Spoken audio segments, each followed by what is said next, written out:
la campagne de vaccination continue de faire débat.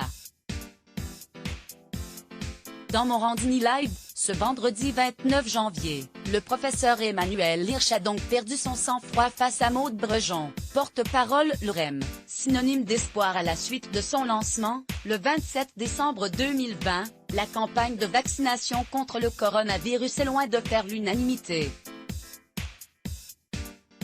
Ce vendredi 29 janvier, c'est au tour du professeur Emmanuel Hirsch de faire part de sa colère sur le plateau de Morandini Live, furie dont Maude Brejon, porte-parole de l'UREM, a fait les frais.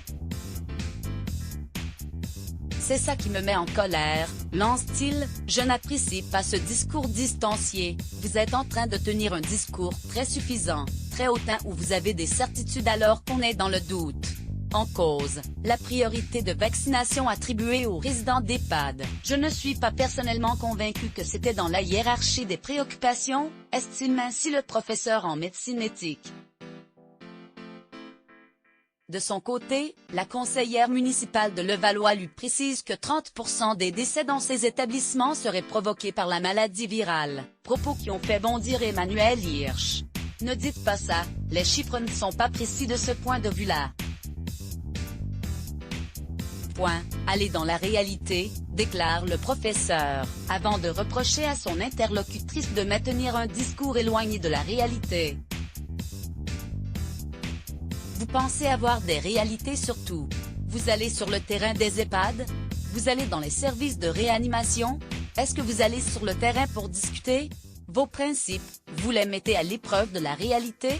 Martèle-t-il, et de lui rappeler que 200 000 personnes sont tout aussi vulnérables et en situation d'exposition au coronavirus, privées de vaccins.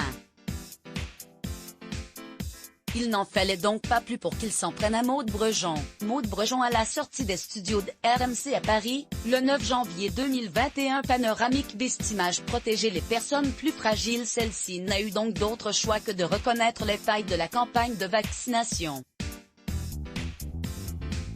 Je ne vous ai pas dit que tout avait été parfait, amorce-t-elle, on a fait le choix de protéger, dans un premier temps, les personnes les plus fragiles. Je ne fais pas que de la politique, je ne vis pas de la politique. Selon ses dires, le gouvernement serait contraint par la provision des vaccins. Après avoir accablé Maude Brejon, Emmanuel Hirsch en a remis une couche. Pour que votre discours soit crédible, il faut que vous ayez une intelligence un peu plus de la réalité. Prenez en compte les expertises qui se sont développées. Crédit photo, capture CNU Let's Block ADS. Ouais.